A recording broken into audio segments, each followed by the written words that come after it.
missile strike early Sunday that landed in the vicinity of a new American consulate under construction in northern Iraq originated from Iran, according to U.S. officials. The attack comes as the U.S. is edging closer to cementing a deal to revive the 2015 agreement with Tehran that constrains Iran's nuclear program. The compound wasn't hit and no U.S. personnel were hurt, said U.S. officials. They added that they weren't sure what was being targeted and that the attack was still under investigation. The U.S. has a consulate inside Erbil, the capital of the semi-autonomous Kurdish region in Iraq, and is building a new one 8 miles from the center of the city. The attack involved as many as a half-dozen missiles, and at least one landed more than 2 kilometers, 1.2 miles, from the new compound, according to U.S. officials familiar with the preliminary reports. Hours later, the Kurdish Interior Ministry said 12 ballistic missiles from outside Iraq targeted the perimeter of the new U.S. consulate compound. It didn't name Iran, but noted the missiles came in from Iraq's east, where the country shares a border with Iran.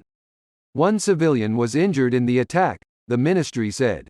While a series of attacks by Iranian-backed militias in Iraq have been carried out in recent years using drones and rockets, it is rare for such strikes to emanate from Iranian territory.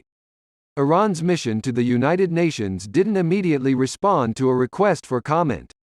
U.S. officials said that the missile attack may have been in retaliation for an Israeli airstrike in Syria on Monday that killed 2 members of Iran's Islamic Revolutionary Guard Corps. Iran's foreign ministry spokesman said after the Israeli strike that Iran would take steps to hold Israel accountable. Israel has been carrying out airstrikes against Iranian-backed militias and Iranian personnel in Syria as it seeks to prevent Iran from transferring weapons to Hezbollah, the Lebanese militia group. The campaign includes placing mines on ships carrying oil and other goods that are bound for Syria. The Iranians have previously sought to pressure the U.S. to constrain its Israeli ally. In October, Iran directed 5 drones at the Al-Tanif garrison in southern Syria, which is defended by a small contingent of U.S. forces and American-trained Syrian fighters. The Iranians said in a confidential message to the U.S. at that time that the attack was in response to an Israeli airstrike that killed 2 Iranian officers in Syria, U.S. officials said. In January, the massive U.S. embassy complex in Baghdad was struck by 4 rocket attacks that injured at least 2 individuals but no U.S. personnel were hurt. That attack originated from inside Baghdad and was believed to have been carried out by an Iranian-backed militia group. A State Department spokesman didn't provide details of the new rocket attack, its origins or say what the targets may have been.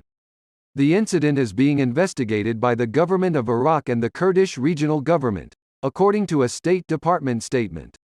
We condemn this outrageous attack and display of violence.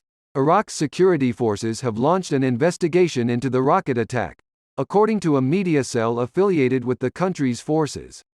The strikes come as Washington has been rushing to complete talks to revive the 2015 nuclear agreement with Tehran. That agreement, which could also lead to the release of U.S. detainees, was close to being completed until Russia raised a fresh demand that its trade with Iran be exempted from Ukraine-related sanctions, Western officials say. In January 2020, Iran fired ballistic missiles at the al-Assad base in western Iraq where U.S. troops were deployed.